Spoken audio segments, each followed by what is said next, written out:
সদ্য সমাপ্ত নির্বাচনের দিকে তাকালে একটা অদ্ভুত বৈপরীত্য চোখে পড়ে।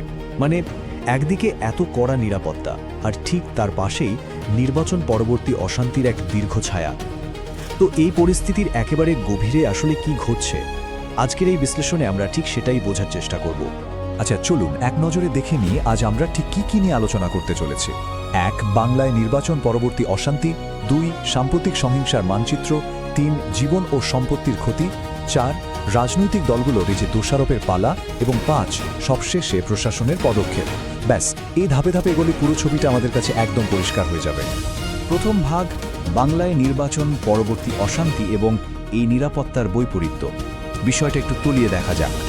২.৫ লাখ, হ্যাঁ ঠিকই শুনছেন, সদ্য সমাপ্ত নির্বাচনে শান্তি শৃঙ্খলা বজায় রাখতে ঠিক এই বিপুল সংখ্যক কেন্দ্রীয় বাহিনী বা সেন্ট্রাল ফোর্সেস মোতায়েন করা হয়েছিল।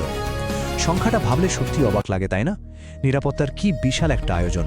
কিন্তু এত বিশাল নিরাপত্তার উপস্থিতির পরেও গ্রাউন্ড রিয়ালিটি বা বাস্তবের ছবিটা কিন্তু অন্যরকম। ৪ মের পর থেকে এখনও পর্যন্ত অন্তত ১২টিরও বেশি জায়গা থেকে নির্বাচন কেন্দ্রিক সহিংসার খবর সামনে এসেছে। এই যে বৈপরীত্য, এটাই কিন্তু বর্তমান পরিস্থিতির সবচেয়ে চিন্তার দিক। এবার আসা যাক দ্বিতীয় ভাগে, সাম্প্রতিক সহিংসতার মানচিত্র।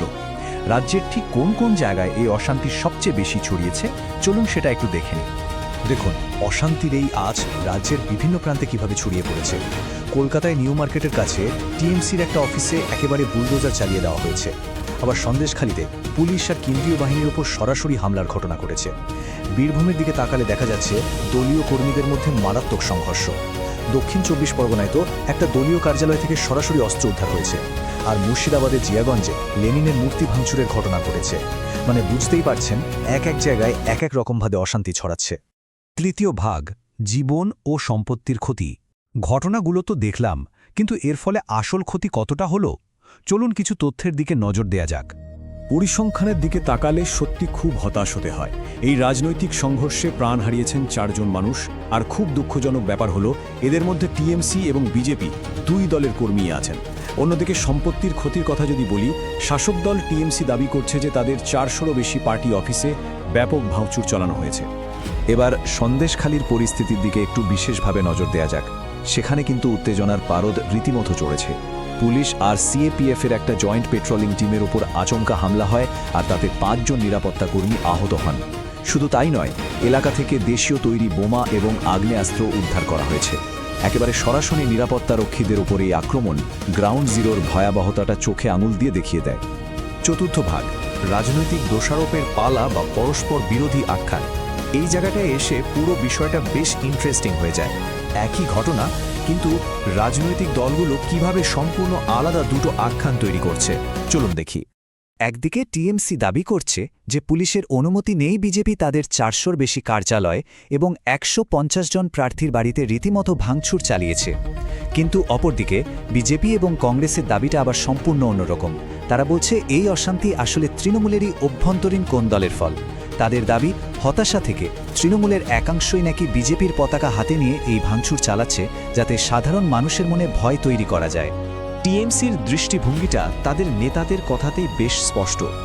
কলকাতার নিউ মার্কেটের ওই বুলডোজার কাণ্ড নিয়ে টিএমসি নেতা ডেরেক ওব্রায়েন সরাসরি অভিযোগ করেছেন যে সেন্ট্রাল ফোর্সের জওয়ানদের সামনেই বিজেপি সমর্থকরা তাদের কার্যালয়ে ভাঙচুর করেছে। তাদের মতে এটা পুরোপুরি একটা পরিকল্পিত আক্রমণ। ঠিক এর বিপরীতেই আসে বিজেপির যুক্তি। কেন্দ্রীয় মন্ত্রী সুকান্ত মজুমদার স্পষ্টভাবে জানিয়েছেন যে সহিংসতা বিজেপির সংস্কৃতি নয়। তাদের বক্তব্য অনুযায়ী এই পুরো ঘটনাটাই তৃণমূলের ভেতরের ঝামেলার ফল, আর দোষ চাপানোর জন্য তারা ইচ্ছাকৃতভাবে বিজেপির পতাকা ব্যবহার করছে। এই দুটো ভিন্ন দলের একেবারে বিপরীতমুখী দাবি পুরো ঘটনাটাকে সাধারণ মানুষের কাছে আরও গোলমেলে করে তোলে। আর এই রাজনৈতিক দোষারোপের মধ্যে দক্ষিণ ২৪ পরগনার একটা ঘটনা রীতিমতো চমকে দেওয়ার মতো। পুলিশ একটা টিএমসি কার্যালয়ের ভেতর থেকে কিছু ধারালো অস্ত্র উদ্ধার করে। আর অদ্ভুত ব্যাপার হলো, এই অস্ত্রগুলোর হাতল ছিল গেরুয়া রঙের, আর সেগুলো লুকানো ছিল পার্টি অফিসের ফাইলের নিচে। এই ধরনের ঘটনা প্রমাণ করে যে এই রাজনৈতিক দোষারোপ আর আসল বাস্তব পরিস্থিতির মাঝখানে রেখাটা ঠিক কতটা অস্পষ্ট। পঞ্চম এবং শেষ ভাগ, প্রশাসনের পদক্ষেপ। এই পুরো পরিস্থিতি সামাল দিতে প্রশাসন ঠিক কী ব্যবস্থা নিচ্ছে, চলুন এবার সেটা দেখি। আইন শৃঙ্খলা ফেরাতে প্রশাসন কিন্তু বেশ দ্রুত পদক্ষেপ নিয়েছে। একটু পরিসংখ্যানের দিকে যদি তাকাই, 200টিরও বেশি এফআইআর দায়ের করা হয়েছে। সুনির্দিষ্ট মামলাগুলোতে 433 জনকে গ্রেপ্তার করা হয়েছে।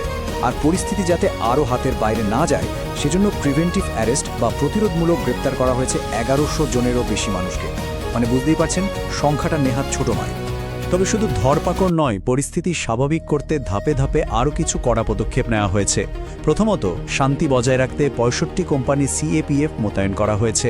দ্বিতীয়ত, এই যে এত ঘটনা ঘটছে সেগুলোর পেছনের আসল কারণ খুঁজতে একটা 10 সদস্যের ফ্যাক্ট ফাইন্ডিং কমিটি গঠন করা হয়েছে।